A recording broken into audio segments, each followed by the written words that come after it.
A história por trás da Hugo Boss é marcada não só pela inovação e sofisticação de seus produtos, mas também por um passado sombrio e cruel. Hoje você vai assistir a história de Hugo Ferdinand Boss, um homem à frente da sua época, que superou a morte dos seus pais e desenvolveu um talento nato para o empreendedorismo, onde até hoje seus produtos são sucesso absoluto no segmento de roupas, óculos, perfumes, sapatos e relógios, divididos em 3 submarcas principais, presentes em 124 países através de 1.500 lojas de grifes de moda. Porém, a Hugo Boss teve uma intensa relação com a guerra e com a ideologia mais cruel que o mundo já viu. Hoje, a história de Hugo Boss. Hugo Ferdinand Boss era o mais novo entre os 5 filhos do casal Louise e Henrik Boss. Hugo nasceu em 1885 na cidade de Mettingen, que pertencia ao Império Alemão. Seus pais tinham uma loja de lingerie, o que fez de Hugo um aprendiz de comerciante. Aos 18 anos, ele cumpriu o serviço militar obrigatório entre 1903 e 1905, tendo seu primeiro contato com o mundo militar. Em 1908, herdou a loja de lingerie dos seus pais e se tornou um aprendiz de alfaiate, mas acabou interrompendo seus trabalhos em 1914, quando foi mobilizado pelo exército para servir durante a Primeira Guerra Mundial, chegando a ser cabo militar. Com o fim da Primeira Guerra em 1918, Hugo Ferdinand Boss cria em 1923, aos 33 anos de idade, a sua primeira loja de roupas na cidade de Mettingen, sua cidade natal, com a ideia de criar roupas para trabalhadores. Seus negócios quase não deram certo, pois nesta época a Alemanha ainda sofria com os efeitos da Primeira Grande Guerra Mundial e a pressão para pagar reparações. Além disso, havia hiperinflação que devastava o país naquela época. Mas as coisas começaram a melhorar no ano seguinte, em 1924, onde a Alemanha vivenciou um período de estabilidade política e econômica, com a aproximação aos capitalistas estadunidenses, que passaram a investir diretamente na Alemanha. A estabilidade econômica alcançada melhorou os salários dos trabalhadores, além de diminuir a taxa de desemprego, alavancando assim os negócios de Hugo Boss. Nesse ano, Hugo Boss inaugura sua primeira fábrica de roupas, junto com 2 sócios, ainda na sua cidade natal de Mettingen, na Alemanha, ampliando seus negócios e chegando a ter até 30 funcionários nesta época. A empresa de Hugo Boss ia bem, e seu sucesso o levou a ampliar suas ambições, migrando agora para o mundo da política, onde, em sua visão, poderia aumentar o seu leque de contatos com políticos e com empresários da época, com o intuito de aumentar ainda mais os seus negócios. Com isso em mente, em 1931, Boss se aliou ao Partido Nacional Socialista, com o número de registro 508889, 2 anos antes de Hitler chegar ao poder. Suas expectativas se confirmaram com a chegada de Hitler ao poder e a consolidação do Terceiro Reich, o alinhamento com o Partido Nacional Socialista e, consequentemente, com o nazismo, fizeram os negócios de Hugo Boss crescer exponencialmente. Com isso, Hugo Boss se tornaria conhecido como o alfaiate de Hitler. Sua aproximação com Hitler fez com que Hugo não só tivesse interesse com o aumento dos seus negócios, mas também foi seduzido pela ideologia nazista, que influenciou seus projetos, e sua fábrica se tornou a fornecedora exclusiva dos uniformes negros da SS, sempre muito preocupado com a elegância.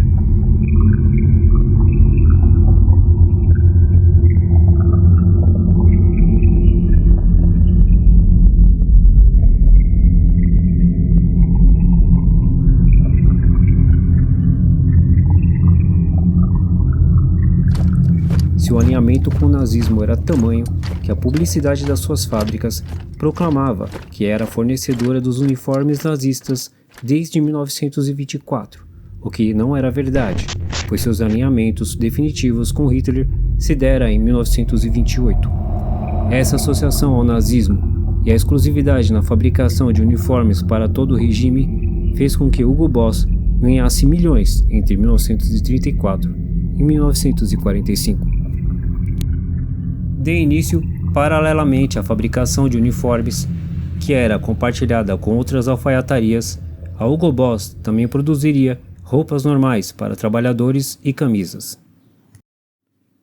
Em 1938, a situação mudou, com o reinício do recrutamento militar na Alemanha.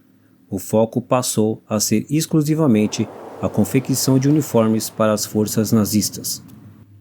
Agora, a pequena empresa, que contava apenas com 30 funcionários, se via com um crescimento inimaginável, chegando a contar com mais de 300 funcionários.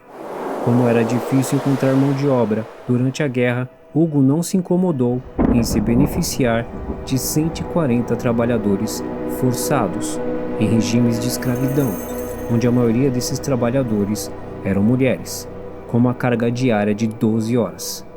Outros 40 prisioneiros de guerra franceses trabalharam para Hugo Boss, de outubro de 1940 a abril de 1941.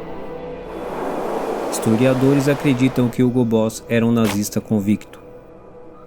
Durante o período de desnazificação, com o fim do regime nazista, em 1945, Hugo Boss foi considerado como responsável, onde foi levado aos tribunais e foi multado e obrigado a pagar a multa no valor de 80 mil marcos. Além disso, foi privado dos seus direitos civis. Uma pena branda diante de tudo o que aconteceu. Porém, pouco depois, ele apelou à decisão e passou a ser nomeado apenas como um seguidor de Hitler, o que lhe rendeu uma pena amênua, sendo autorizado a continuar no comando da sua fábrica, para poder reparar os danos causados às famílias dos trabalhadores forçados. Hoje, a grife Hugo Boss se tornou mundialmente famosa, sendo um sinônimo de luxo e elegância. Boss morreu em 1948, aos 63 anos de idade, sem ver o auge da sua empresa pelo mundo, mas teve um importante e contestável papel para que isso acontecesse. Afinal, caso não fosse aliado dos nazistas, a marca não existiria como conhecemos hoje. Após sua morte em 1948, a companhia entrou em um período de obscuridade, até que em 1953 lançou seu primeiro terno masculino. Em 1985, a companhia entrava na bolsa alemã. Hoje, a maioria das suas ações pertence ao conglomerado de moda italiano Marzotto Group. Tendo começado como um negócio familiar, nenhum membro da família Hugo Boss tem alguma participação nos negócios hoje. A primeira marca criada para a atual Hugo Boss era dirigida para homens mais jovens.